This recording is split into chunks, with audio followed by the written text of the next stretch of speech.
Hello and welcome to the December 16th, 2024 episode of Nick's News. I am your host, Nick, brought to you by Some Budget Studios, and let me tell you, we put that budget to good use before the year was out.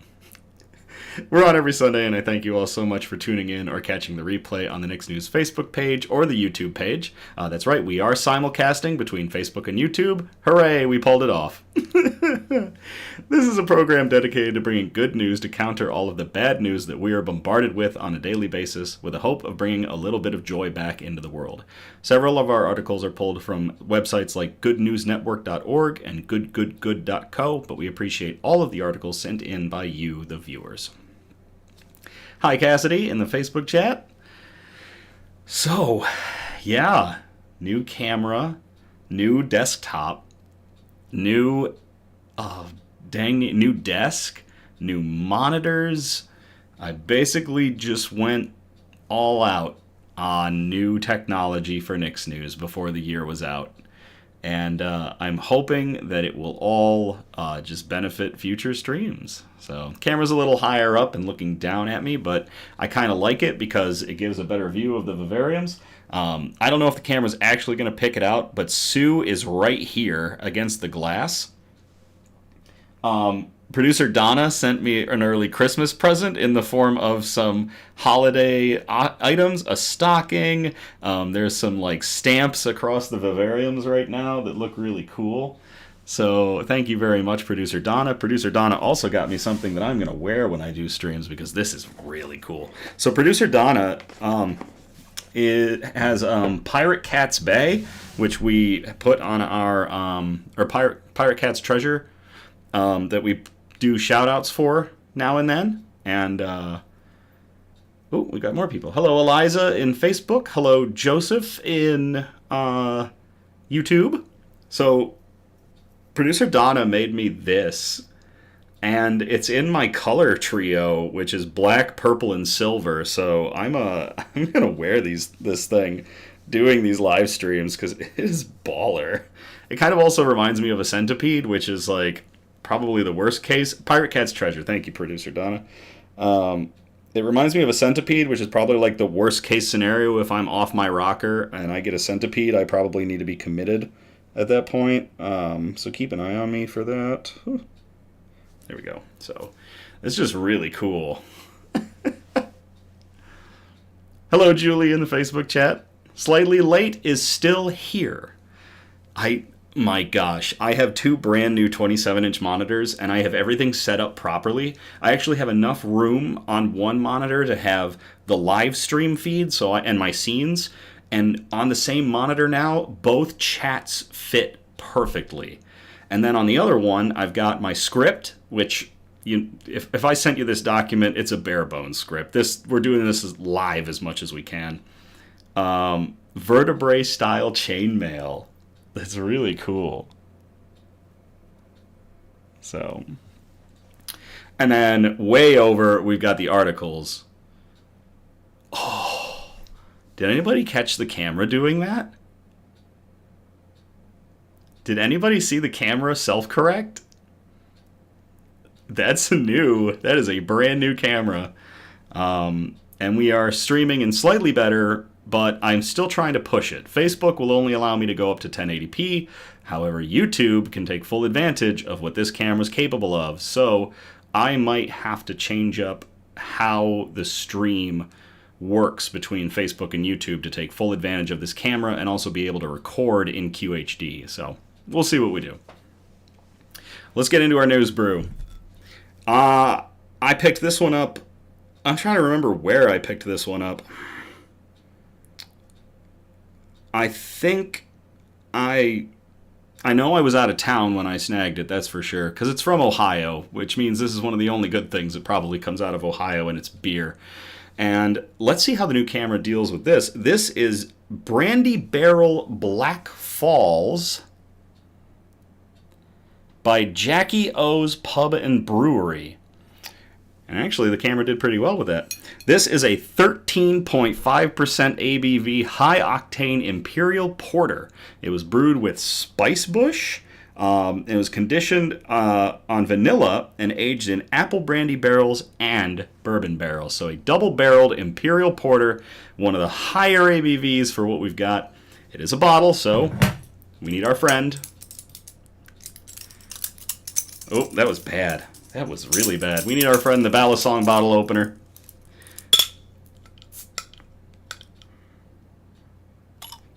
I didn't want to get drops everywhere all over my new desk and my new placemat and everything.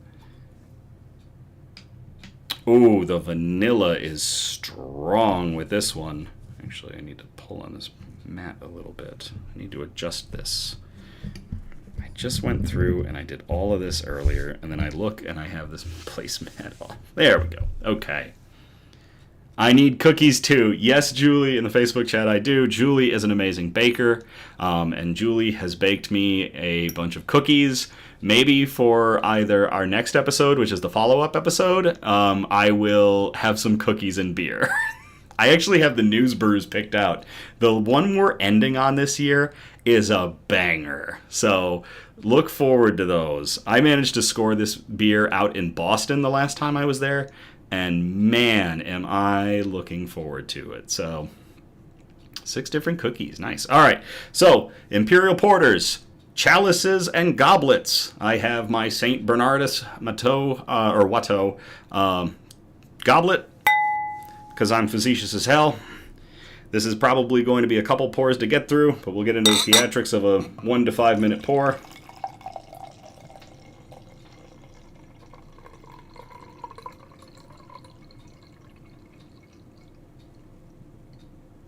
Ooh, is all of this going to fit in this goblet? My gosh. All of it fit in the goblet. Good to the last drop.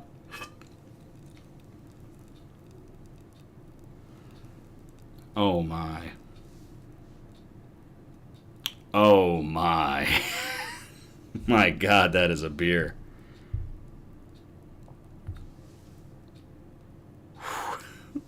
I know, that's one of the things I want to work on for next year. I want to work on different scenes to be able to select that'll do different things. If we have engineering, obviously I do my little thing because I am an engineer, I love engineering. But for like the 1 minute pour, queuing up some music that's not copyrighted and will get me DMCA'd into the dirt, things like that would be really great to add as we go along. So let's go into our news quote.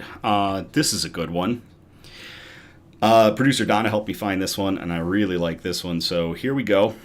Fight for the things that you care about, but do it in a way that will lead others to join you. There is power in numbers, there is strength in unity, and camaraderie and friendship, and walking as one. And that is a quote from Joan Ruth Bader Ginsburg, who was an American lawyer and a jurist, and they also served as an associate justice of the Supreme Court of the United States from 1993 until her passing in 2020. So again, fight for the things that you care about, but do it in a way that will lead others to join you. To Joan Ruth Bader Ginsburg, thank you and cheers.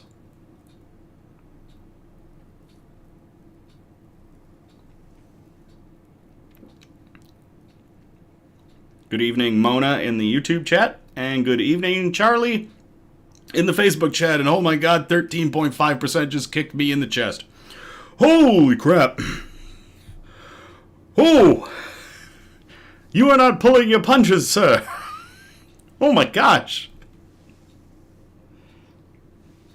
Oh, it's good, but it's strong. Holy crap. All right.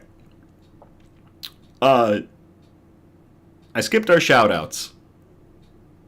I'm going to go back to them now because the new setup, it kind of threw me for a loop. So getting into our shout-outs, let me tell you about Speek Geek Voice Acting.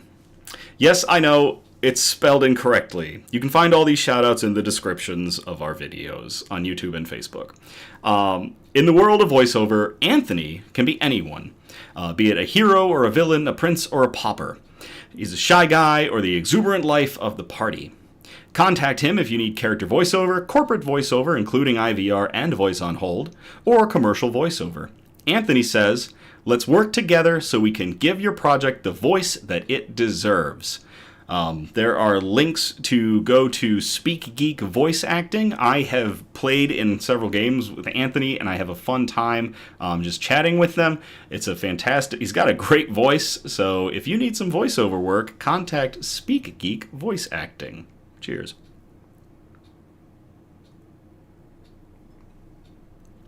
What about Sue?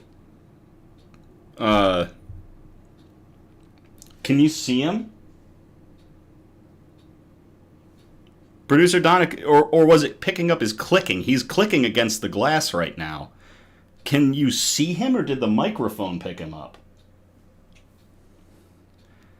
I'm really curious why Producer Donna just shouted Sue. And I'm wondering if it's because he was visible for a moment. And this new camera, Sue was running around. The camera is powerful enough. Oh, I see him. Oh my god, I can see him moving in the camera. Oh, he's so terrifying. Oh my god, he's right. He just went away. He was right there a moment ago. Oh, I can't believe the camera is strong enough to pick him up. That's fantastic. This camera is amazing. All right, next shout out. A big shout out to our graphics artist and chief technical officer, Grayson, who helped get all of our new technology up and running seamlessly. I can't thank Grayson enough. He basically hopped into a chat with us when I was getting the new computer set up and everything. Pictures to come of the new setup and the new rig. And the specs for it, if y'all are interested on what I picked up for gaming and Nick's News. I mean, I picked it up with Nick's News in mind, but I picked it up as a gaming computer because I need it. And Grayson went through and helped me get all of this set up, and I couldn't be more thankful. So to Grayson, our graphics artist and chief technical officer, cheers. Charlie in the Facebook chat, he was talking smack about Sue. He's been super active the last 2 days. Like when I got back, that night he came out in force, and then today he's been out since I got home. So it's very cool that the camera's picking him up. Dad, tap tap, dad, tap tap tap, fight me. It's exactly what he's doing. He's a monster. Another shout out for producer Donna's mother, who today she's celebrating her birthday. December 16th is Donna's mother's birthday. So, Randy, happy birthday. Cheers.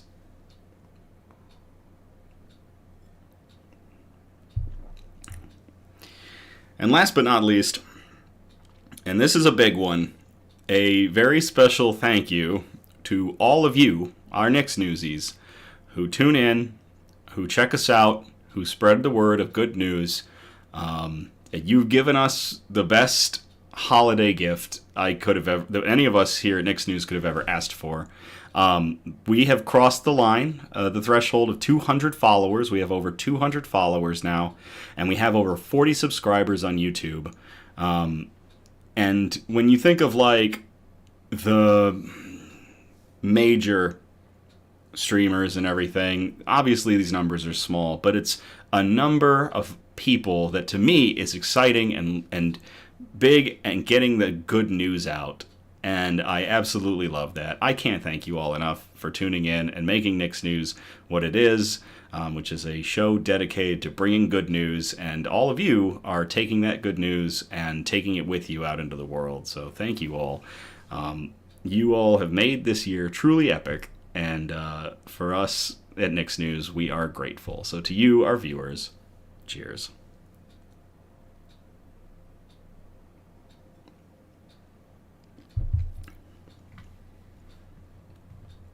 And happy birthday to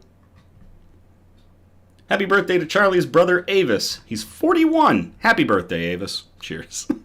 We'll tag that one on at the end. And Eliza Eliza in the Facebook chat, I tried to share it with friends and coworkers. Eliza, I greatly appreciate that. The word of mouth, I haven't started putting money into like boosting this or doing advertisements. That is something that I'm going to look into doing in 2025, just using my own money to boost Nick's News. I'm not doing Patreon. I'm not doing setups like that. I'm just going to fund getting this even further. And if it costs money to beat the bad news cycle, I will pay the money to beat the bad news cycle. This is just a good way to do it. So it's a worthy investment. Rebecca in Facebook, hi, whose birthday is it? What did I miss? The birthday shoutouts that we did is Randy, producer Donna's mother, and Avis, Charlie's brother, both celebrating birthdays.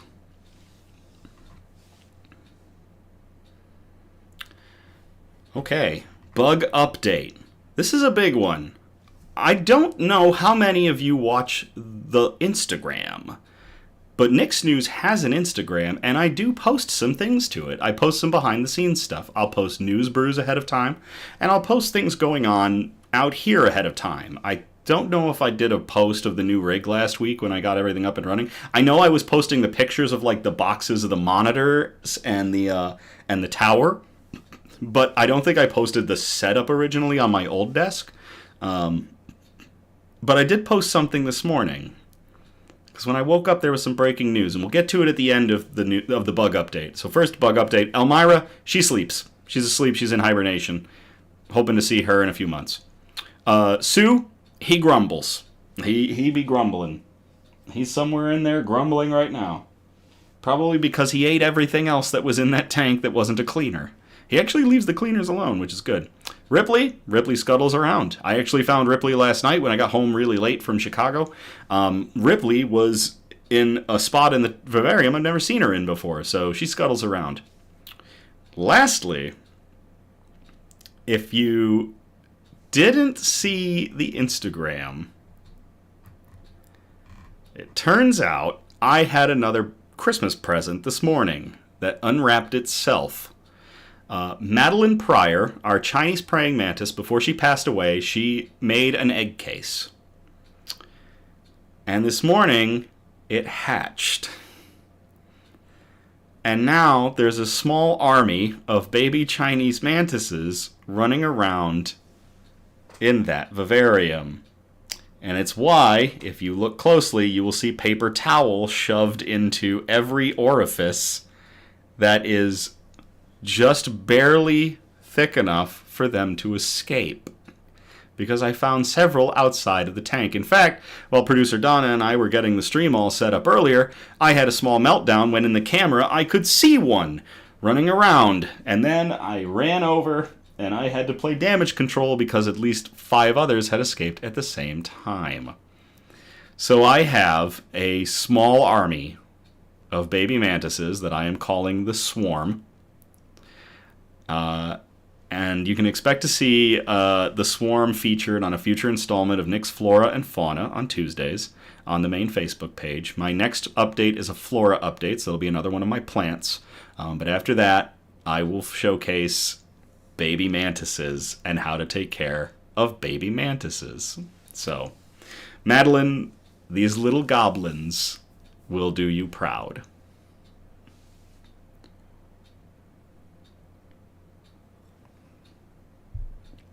So yeah, I guess that kind of is the third birthday. This is the birth date of the Swarm. Thank you, Mona, in the YouTube chat for that. All right, let's get into our good news. We've had so much to talk about, and here we go into the good news. Our broadcast is broken up into 4 major categories, and those categories are science and technology, health and medicine, flora and fauna, aka plants and animals, and wholesome notes, the really nice articles that get touchy-feely, and we like to end on. Nice Ender's Game reference. Hello, Donna in the Facebook chat. That is a different Donna. Christmas came early. In more ways than one. Producer Donna sent me these wonderful little bug things to stick up on the wall. I got all of my computer set up, and now I've got baby mantises. What a wonderful Christmas.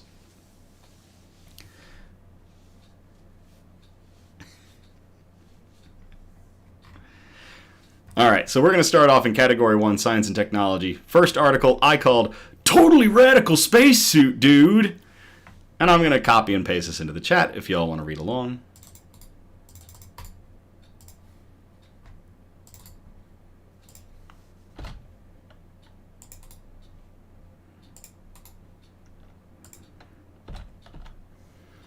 And yes, producer Donna, I was in the call.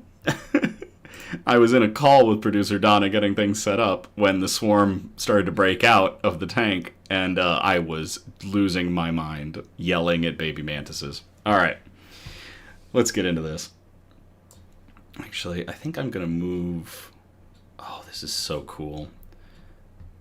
I didn't think I was going to like Windows 11, to be honest, but I'm digging it. Because I can move stuff around so much easier between tiles. Okay. Astronaut armor. Next-gen AstroRad vest shields against deadly solar radiation.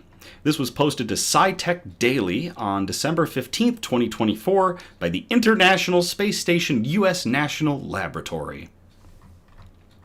The AstroRad vest, developed by STEMRAD and Lockheed Martin, protects astronauts from solar radiation, combining mobility and safety. Tested extensively on the ISS and during Artemis 1, it uses high-density polymers to safeguard vital organs. The latest issue of Upward, the official magazine of the International Space Station National Laboratory, features the AstroRad vest, a groundbreaking wearable technology designed to protect astronauts from harmful solar radiation during deep space missions.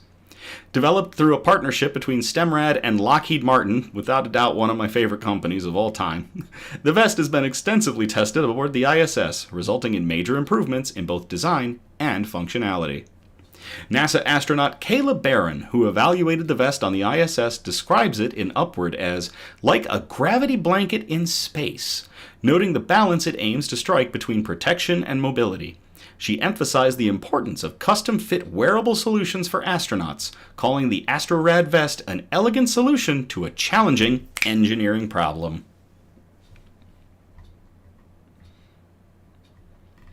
Apparently the Facebook chat is going wild because Julie said, "What happened to Nick? He was taken over by the swarm." And then the Facebook chat erupted into thoughts of me being assimilated. Okay. The AstroRad vest employs high-density polymers to selectively shield vital organs, most vulnerable to radiation exposure, addressing cancer and radiation sickness risks. Insights from the ISS National Lab-sponsored investigation enabled STEMRAD and partners to improve the vest's ergonomics and functionality, advancing efforts toward a safer deep space exploration. Oren Milstein, CEO at STEMRAD, highlighted the significance of leveraging the microgravity environment. It allowed us to test the vest in a real space environment and lay the groundwork for other collaborations and tests, where we could take the concept even further. The vest's development involved extensive collaboration with engineer Kat Kaderi, deputy manager for deep space exploration advanced programs at Lockheed Martin, referring to the process as a vest saga. By utilizing the ISS National Lab, the team obtained invaluable feedback for refining the design for long-duration wear during solar particle events. The vest was also tested during the Artemis 1 mission, furthering its role in advancing human space exploration. AstroRad represents a critical advancement in astronaut safety, paving the way for deeper space exploration. To learn more about AstroRad's development and testing on board the space station, you can read the Upward feature, Armor for Astronauts. That is really cool. To everybody at the ISS National Laboratory and to everyone at Lockheed Martin working on safety for future generations of our astronauts with AstroRad vest. Cheers.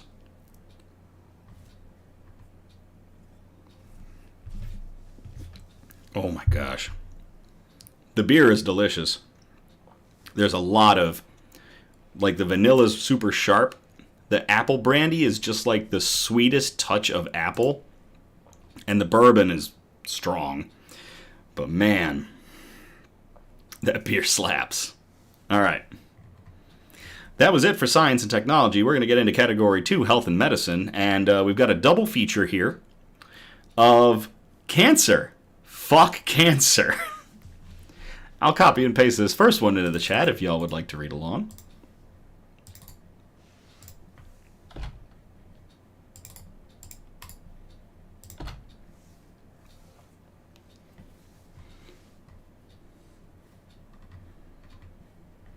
And we're just going to start bowling right ahead because only that one day did we ever have problems with the articles not posting properly to the chat. Lilith shouting in the Facebook chat, health and medicine, or medicine, one of the two. Mushroom extract shows promising effects against prostate cancer. This comes from Science Alert on December 7th, 2024. It was written by Carly Casella. Exotic mushrooms like the lion's mane have become famous for their medicinal promises, but even the most basic of fungal fruiting bodies may be hiding powerful immune benefits. The white button mushroom, Agaricus bisporus, is the world's most cultivated edible mushroom, and while it is not usually considered medicinal, emerging evidence from mice and humans suggests its extract can possibly slow or even prevent the growth of prostate cancer. To date, the U.S. Food and Drug Administration, the FDA, has never approved a food-derived product as an anti-cancer medicine, so the road ahead is steep. Nevertheless, scientists at the City of Hope, a cancer research and treatment organization in the U.S., say they are following the FDA's regulatory guidelines to provide a scientific foundation by which to prove the health effects of this mushroom. And mind you, in this article, there are additional links to other articles backing up what this group is trying to do, and I really appreciate that. It's all about those meds from Julie in the Facebook chat. Medicina, I think, is what Eliza is saying. And Lilith, yes, I was right all along. Mushrooms are great. No red cap. Oh, because I'm all about them shrooms. No red caps. I'm going to get DMCA'd if I keep singing. All right. After years of work, they argue their newest findings strengthen the rationale for white button mushrooms as a nutraceutical approach to slow the progression of prostate cancer when given as an adjuvant therapy after a primary treatment. We're finding that plant-derived substances may one day be used to support traditional cancer treatment and prevention practices, explains cancer biologist Sean Chen from the City of Hope. This study suggests that food as medicine treatments could eventually become normal, evidence-based cancer care that is recommended for everyone touched by cancer. Like many tumors, prostate cancer guards against the body's attacks by churning out what are known as myeloid-derived suppressor cells, or MDSCs, immature white cells with a knack for suppressing the body's immune system. Damn you, cancer. White button mushrooms may have the power to bust through this shield. In a previous Phase 1 clinical trial, researchers at the City of Hope found promising signs that white button mushroom extract can lower the toxicity profiles of prostate cancer cases, with signs in a handful of volunteers of a decline in circulating MDSCs. After consuming mushroom tablets twice daily for months, some individuals had markers of prostate cancer in their blood decrease to undetectable levels. Now a follow-up study on mice and a Phase 2 clinical trial involving blood samples taken from patients with prostate cancer digs into the possible mechanisms behind this effect. Lilith is busting at the seams in the Facebook chat. In mouse models of prostate cancer, the mushroom's extract significantly delayed the growth of tumors and extended survival. Specifically, researchers found mice treated with the extract showed lower levels of tumor-derived suppressor cells in their blood, which means the immune system can get where it needs to go and fight the cancer. Meanwhile, in an ongoing Phase 2 clinical trial, scientists have measured fewer suppressor cells and more anti-tumor immune cells in patients with prostate cancer treated with the mushroom extract. The results suggest white button mushrooms can boost anti-cancer immune defenses and slow cancer growth when given as part of other therapies. What exactly it is within the mushroom extract that achieves this incredible outcome is currently unknown. Botanical products like plant material, algae, or fungi contain a huge number of chemicals, which means that if they do have anti-cancer properties, it is possibly because they tackle a wide range of cancerous routes all at once. Whittling down the candidates is tedious work, which is why clinical trials are advised to focus on safety and efficacy more than mechanism of action. The mushroom extract may contain soluble fibers, proteins, lipids, and phytochemicals, all of which could have toxic effects on cancer cells. While our research has promising early results, the study is ongoing, says Xiaoqiang Wang, City of Hope staff scientist and first author of the study. That said, it couldn't hurt if people wanted to add more fresh white button mushrooms to their everyday diet. To everybody in the City of Hope and this research facility that is scientists at the City of Hope that are trying to determine what it is in white button mushrooms, a simple everyday snack for some, that can fight prostate cancer. Cheers.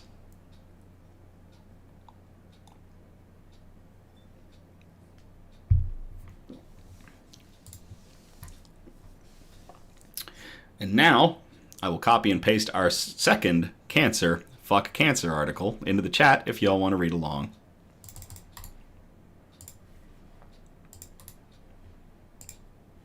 Eliza in the Facebook chat, Algae2, yes.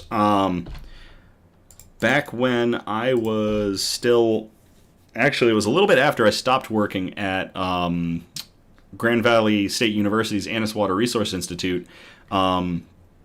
There was a... oh my gosh, why am I blanking on his name? Oh my gosh. I'm going to look him up real quick.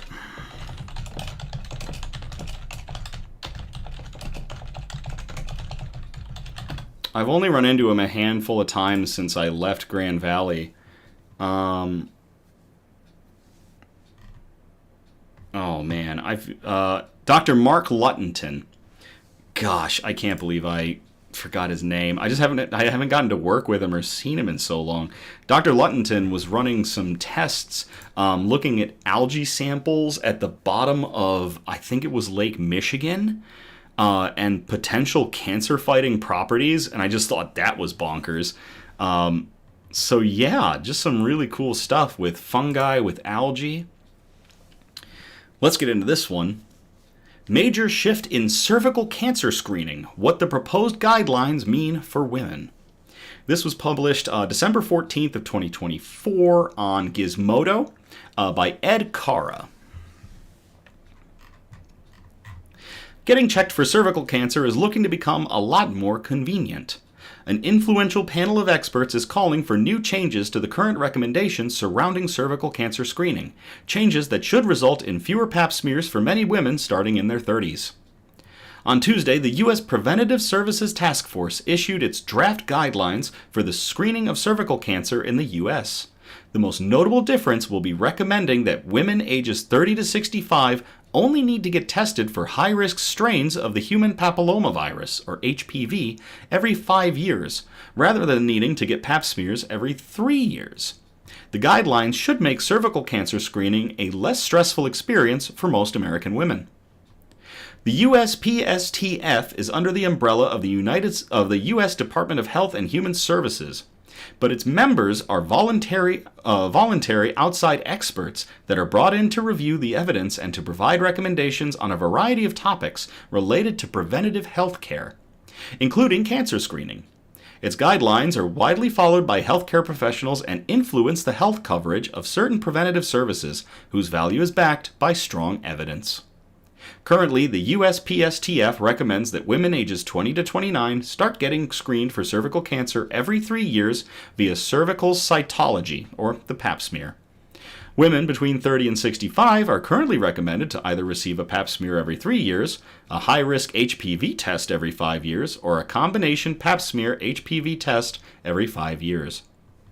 The USPTF's recommendation for women in their 20s is staying the same, but its experts are now saying that women over 30 should primarily only opt for HPV testing every 5 years. These tests work by checking vaginal samples for types of HPV infection known to raise the risk of cervical cancer. Women over 65 are generally not advised to seek screening for cervical cancer if they've received regular testing before and are not at high risk otherwise. Nor are women who have had total hysterectomies, where the cervix is removed, with no history of precancerous cervical lesions. Or lesions. Yay from Cassidy, and thank the gods from Eliza in the Facebook chat. The USPTF's stated rationale for the change is simple enough. High-risk HPV infections are by far the leading cause of cervical cancer, accounting for nearly all cases. And in women over 30, looking for these infections first and foremost seems to be the most useful way to detect cervical cancer as early as possible, based on the evidence assessed by the USPTF.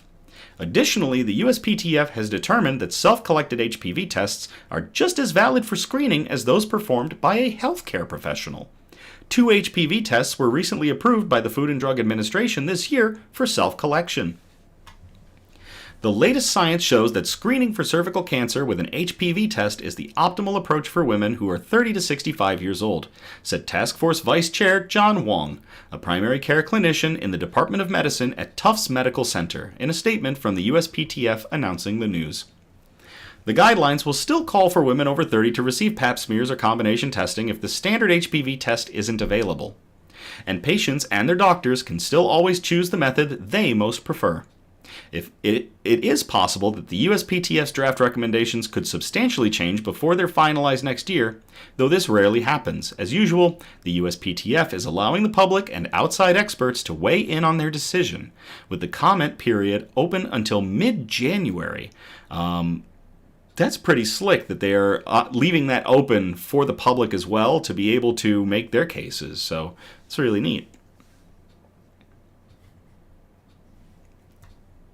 Producer Donna in the Facebook chat, you can do one of these tests at home. Yeah, that's really neat that they have included that, and that it works. Like, it's just as good as having a healthcare professional administering this test. Hell yeah, just do it yourself if you can or if you want to. If these new guidelines are enshrined as expected, they should make cervical cancer screening a less time and resource-intensive experience for many women in the U.S. The expansion of screening and the arrival of vaccines that prevent most high-risk HPV infections have greatly reduced the incidences of cervical cancer in the U.S. and worldwide in recent decades, though it remains the 4th most common cancer in women globally. And every time we get an article of fighting cervical cancer, we're going to be having that up for the same topic title. So, to everybody at the USPTF, the U.S. Preventative Services Task Force, all of these doctors, and to everybody who's putting in this information to make this medical procedure less intensive on women, and finding different ways to do it, cheers.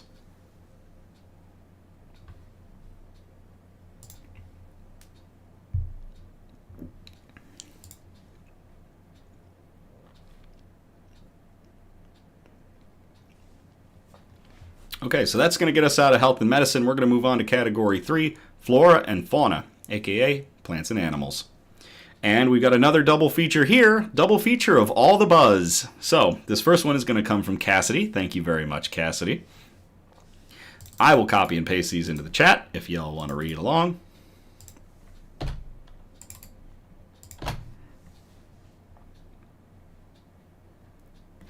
Rapid spread of bee-killing Asian hornets halted in the UK. This comes from The Guardian. It was posted on December 13th, 2024 by PA Media.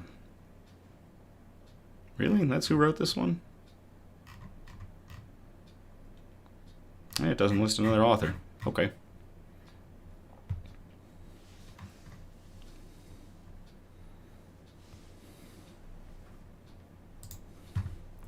Rapid action against an invasive bee-killing hornet has stopped its spread in the UK despite suitable climate and habitat for the insect, a study has found. Research led by the UK Centre for Ecology and Hydrology, the UKCEH, looked at how suitable European countries were for the yellow-legged or Asian hornet to become established, and how they might have spread without action. This is indeed Vespa velutina. This is one of the murder hornets that captured audiences and news alike and the news cycle for like a week several months ago. They've been in the UK a lot longer than they've been trying to set up bases here in the US. So for the UK to be able to start to stop these things, that is an amazing feat. The non-native Asian hornet, which arrived in France in a cargo of pottery from China about 20 years ago and has spread rapidly across the continent, can kill 50 bees a day and has devastated honeybee colonies in France and Italy, experts said.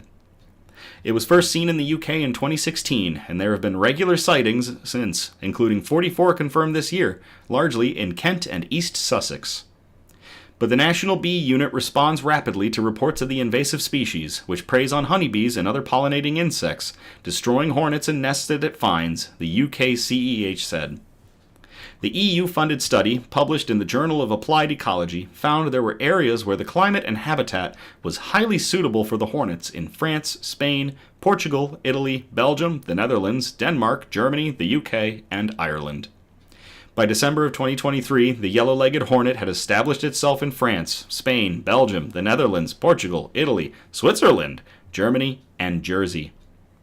The study revealed that without action, the Asian hornet could have been established across a minimum of 1,680 square kilometers, or 650 square miles for those of us that landed people on the moon, of the UK by 2020.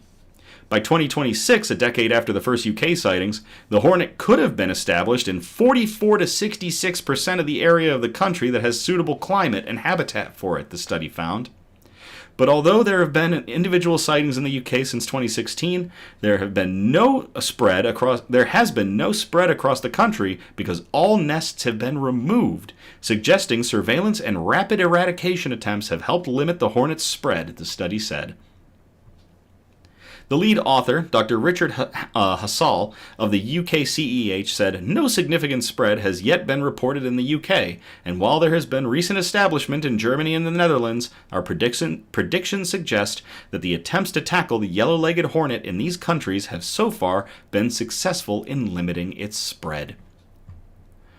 This is due to the fantastic efforts by vigilant members of the public who report suspected sightings of yellow-legged hornets, then rapid action by the authorities to locate and eradicate the insects and the nests found. Significant resources have gone into monitoring and slowing the spread of this invasive non-native species in the UK and parts of Europe, so it is encouraging to find these efforts appear to have been effective. Professor Helen Roy of the UK CEH and the University of Exeter, a co-author of the study, said, "We are grateful to everyone who is helping to track the spread of the yellow-legged hornet. The contributions of volunteers to citizen science initiatives, such as the Asian Hornet Watch app, are inspiring. The yellow-legged hornet is a voracious predator and has caused notable losses of honeybees in parts of Europe, and we predict there would be major impacts to wild pollinators in the UK if it establishes here." To everybody at the UK CEH for tackling, and to everybody in the UK who notice these things and use an app to alert the authorities to them, who then go and clear these nests out, and to Cassidy for sending in this article, cheers.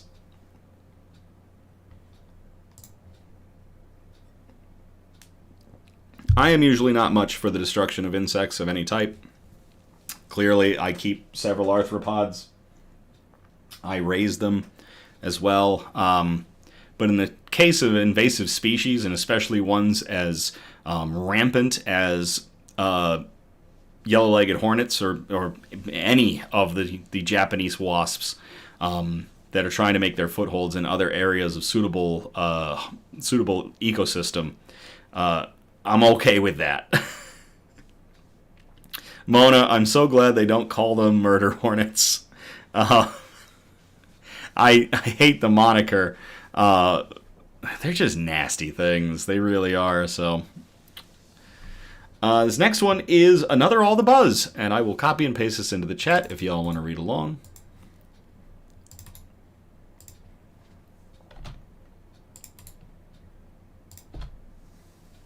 I don't know if I know it was said before that like the mic was never catching up or never catching the sound of the fans going on my laptop. This tower, I don't know if it's catching the very slight hum from this tower. This thing hasn't kicked up at all this entire time. It's been running at about the same amount of brain power, which is less than 1% of what it's capable of, whereas my old laptop was doing like 20 to 30% of its brain to run this stream. So, like, this thing is a champ.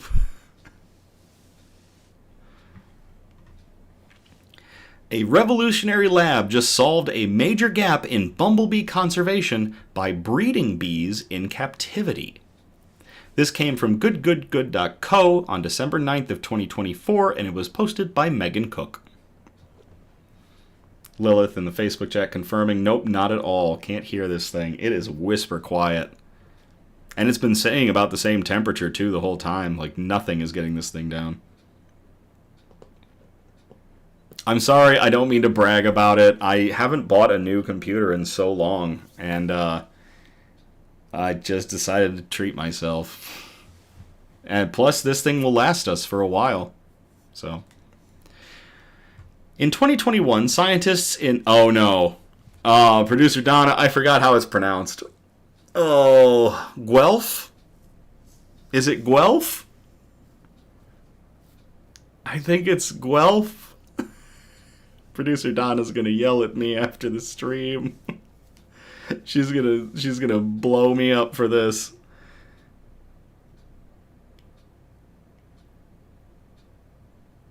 Yes, good job. All right, it's Guelph. In 2021, scientists in Guelph, Ontario, set out to accomplish something that had never been done before. Open a lab specifically designed for raising bumblebees in captivity. Now, 3 years later, the scientists at the Bumblebee Conservation Lab are celebrating a huge milestone. Over the course of 2024, they successfully pulled off what was once deemed impossible and raised a generation of yellow-banded bumblebees. The Bumblebee Conservation Lab, which operates under the nonprofit Wildlife Preservation Canada, is the culmination of a decade-long mission to save the bee species, which is listed as endangered under the Xerxes Society for Invertebrate Conservation.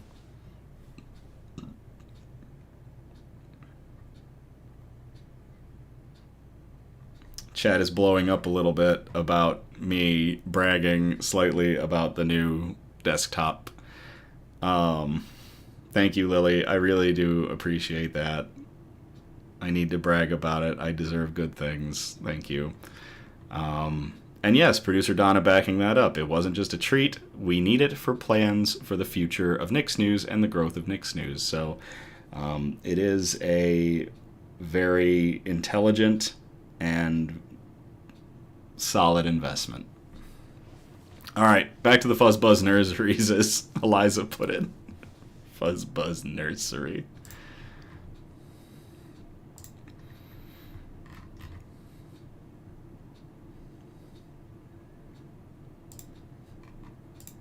Yes, that is correct, producer Donna. Lilith is right, and I hate admitting that. All right, back to the article. The Xerxes Society for Invertebrate Conservation has things to say. WPC began working with endangered bumblebees in 2013. Lance Wooliver, Executive Director of Wildlife Preservation Canada, told Cottage Life. As such, we now have more experience working with bumblebee conservation than most other organizations in Canada. Although the efforts have been in motion for over a decade, the lab itself is a recent development that has rapidly accelerated conservation efforts. For bee scientists, the urgency was necessary. We could see the major declines happening rapidly in Canada's native bumblebees and knew we had to act, not just talk about the problem, but do something practical and immediate, Wooliver said. Yellow-banded bumblebees, which live in southern Canada and across a huge swatch of the United States, were once a common species. However, like many other bee species, their populations declined sharply in the mid-1990s from a litany of threats, including pathogens, pesticides, and dramatic habitat loss. Since the turn of the century, scientists have plunged in to give bees a helping hand, but it was only in the last decade that Wooliver and his team identified a major gap in bumblebee conservation and set out to solve it. No one knew how to breed threatened species in captivity, he explained. This is critically important if assurance populations are needed to keep a species from going extinct and to assist with future reintroductions. To start their experiment, scientists hand-selected wild queen bees throughout Ontario and brought them to the temperature-controlled lab, where they were treated like queens and fed tiny balls of nectar and pollen. Then, with the help of Ontario's African Lion Safari theme park, the queens were brought out to small outdoor enclosures and paired with other bees, with the hope that mating would occur. For some pairs, they had to play around with different environments to set the mood, swapping out spacious flight cages for cozier colony boxes. And it worked. The two biggest success stories of 2024 were that we successfully bred our focal species, yellow-banded bumblebees, through their entire life cycle for the first time, Wolliver said. And the first successful overwintering of yellow-banded bumblebees last winter allowed us to establish our first lab generation, doubling our mating successes and significantly increasing the number of young queens for overwintering to wake early spring and start their own colonies for future generations and future reintroductions.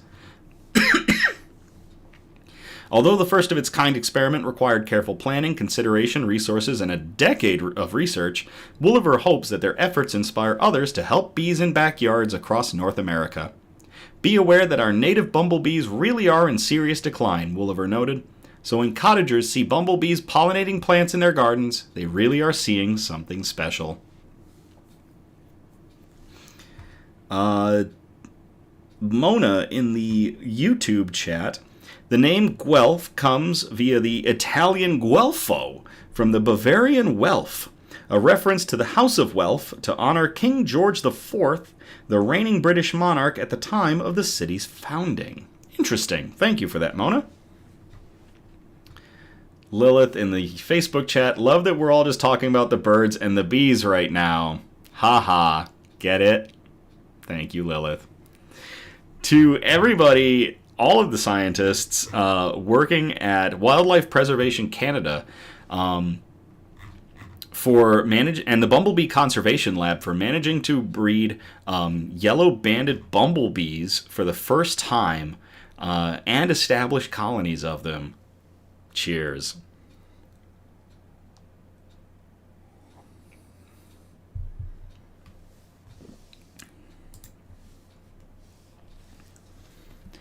All right, so that's going to get us out of flora and fauna, aka plants and animals. We are going to get into category 4, our final category, the wholesome notes. We've got two great ones, so here we go. First one I called CNN's Hero of the Year. And I will copy and paste these into the chat if y'all want to read along.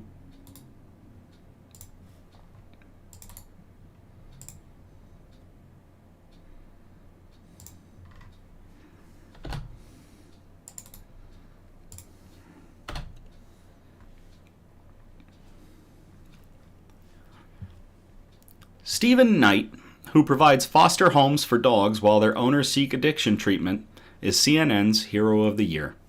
This was posted on CNN.com. It was posted on December 8th, 2024 by Gabriel Kinder and Ali Torgan.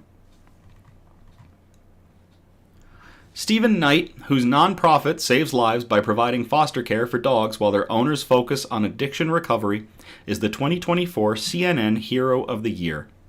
Online voters selected him from this year's top 5 CNN heroes. This means everything. I represent so much here. I represent the recovery community, the dog rescue community. This is going to be able to take us to the next level, he said. Knight's journey began in 2011, when at the age of 51 he had lost everything to meth addiction: his family, his job, his home, and nearly his life. HIV positive and living out of his car, Knight entered rehab at the behest of his mother. After months of treatment, and at a delicate time in his recovery, Knight's life changed when a friend showed up at his door in tears. She had relapsed, and in her arms was her beloved dog, Jade.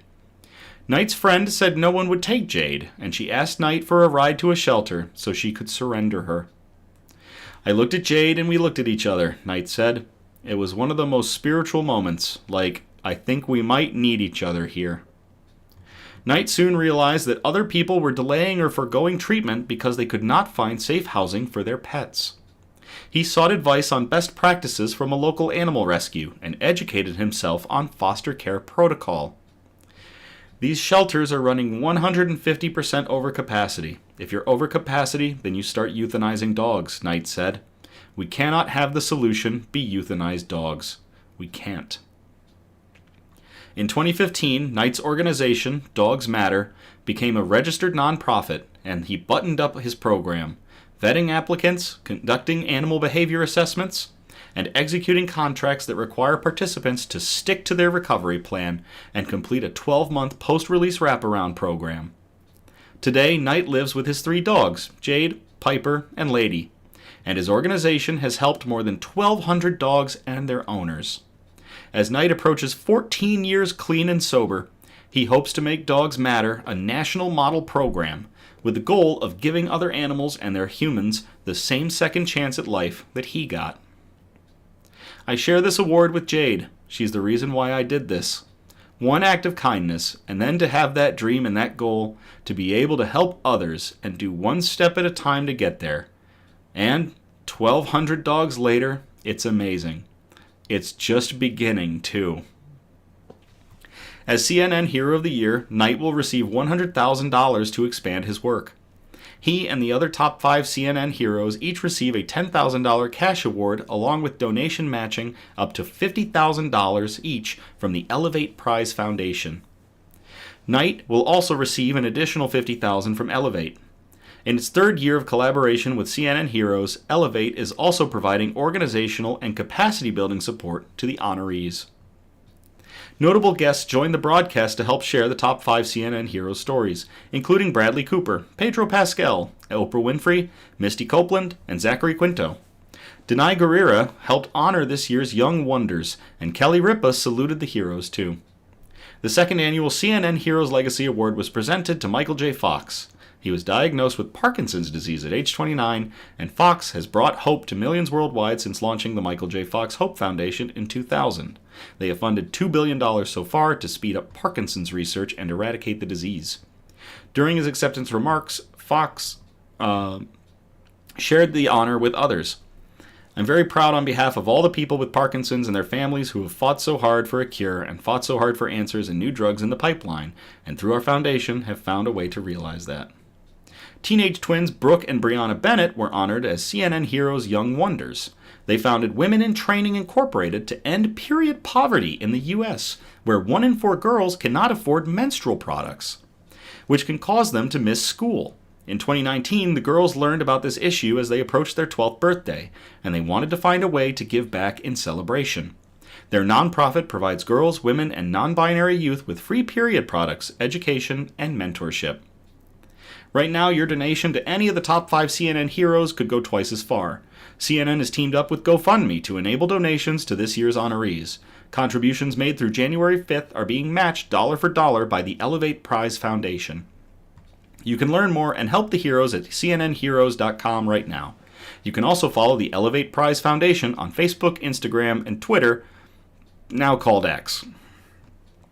Do you know someone you think should be a CNN hero? 2025 CNN Hero nominations are open at cnnheroes.com. Just fill out the form and share their good work. They could be the next CNN Hero of the Year. That is bonkers. That one pulled at my heart there. To Stephen Knight and his nonprofit, Dogs Matter, and to all of the CNN heroes for everything they do. You are all heroes. Cheers.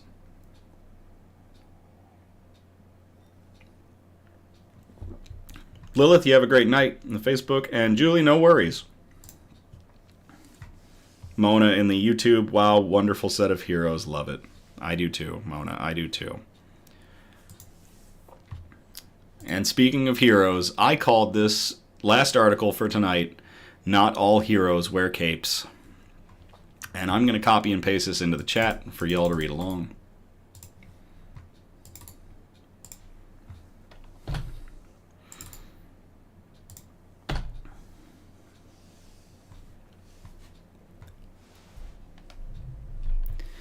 Little boy with leukemia returns to hospital to deliver 400 Christmas gifts to kids still there for the holidays. And this was posted to goodnewsnetwork.org on December 7th of 2024. By goodnewsnetwork.org itself. A 4-year-old boy with leukemia has dropped off more than 400 bags of Christmas presents at the children's hospitals where he received care.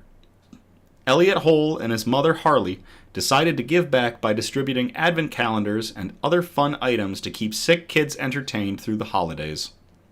The mom in Kent, England set up an Amazon wish list so that members of her community could purchase gifts, and they ended up with 346 items for tucking into party bags, including chocolate, games, bubbles, stickers, stationery, and more.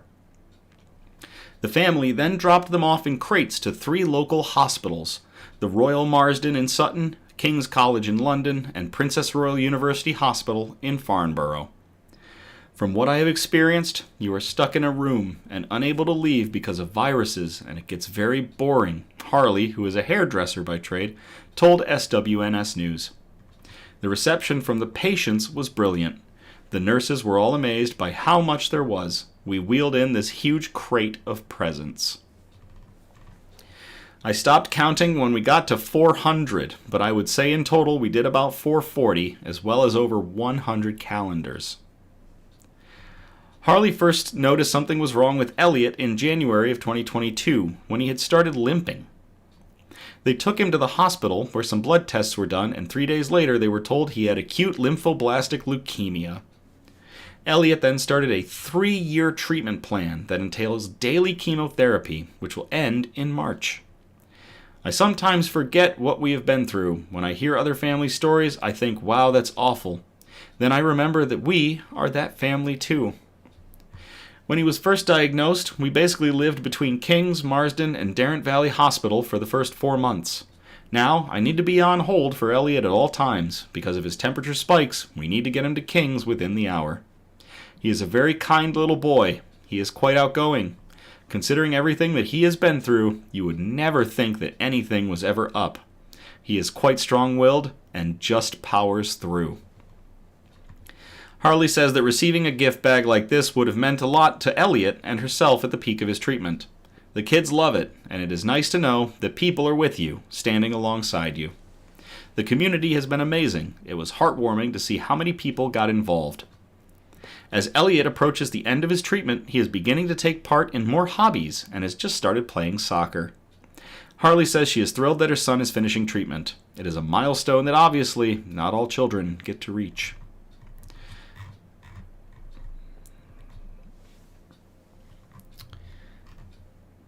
To Elliot Hole and his mother Harley for delivering over 400 bags of Christmas presents to children's hospitals that Elliot himself had to visit to give other children Christmas cheer when they might not be able to have it.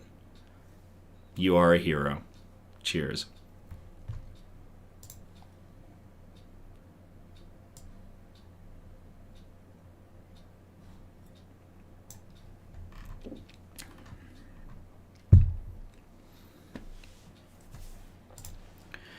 That is it for our broadcast. 7 amazing articles for our last normal episode of the year. Next week, tune in when we are going to have our special follow-up episode. We are going to be scouring Nick's news articles from this last year and looking for good follow-ups. It could be medical journals that had advancements. It could be, who knows, it could be follow-ups to what different organizations that we covered were doing with delivering things. There's a ton of options for follow-up, and there's some great stuff out there. Just because we're not talking about it doesn't mean these things aren't going on. So next week is going to be our follow-up episode, and the week after that is going to be our year-in review, where we talk about where Nick's News started this year, where it's going next year. So, yeah, just 2 unique episodes to wrap up the year. And this has been great. It's been a great year. Thank you all again for tuning in or catching the replay on the Nick's News Facebook page or the YouTube page. Again, we're live usually every Sunday, and our next episode is on December 22nd, 2024. I encourage participation, so if you feel inclined, you can message us or post suggestions for news brews, shout-outs, news quotes, and good news articles that we can present on future episodes. Unless it is a follow-up from a previous article of this year, we're not going to be doing submissions for the rest of the year for articles, but if you send them in, we'll hold them for next year, and we'll start kicking it off with articles that you send in next year. If possible, I do appreciate a variety of articles when you send them in that are scattered across our 4 categories, and those categories, again, were science and technology, health and medicine, flora and fauna, plants and animals, and wholesome notes, the really nice ones we like to end on. You can message us on Facebook or on Instagram, or email us at somebudgetstudios@gmail.com. I can check it every day, so I find some great stuff in there. Feel free to like, subscribe, or comment on our videos on Facebook and our YouTube videos to get the good news and the joy out into the algorithm. We're trying to figure all that out. We're still new to this, figuring out how to get into the algorithm and get that good news going. But I got to tell you, I couldn't be more thankful to all of you for over 200 followers and over 40 subscribers on YouTube. And we just started the YouTube this year, so this has been huge. Thank you. Keep doing what you're doing. Never going to tell anybody to do anything, but I will ask, and I will tell you how appreciative I am for everything you all do to get good news out there and counter all the bad news we are bombarded with. So to all of you, for an amazing year, cheers.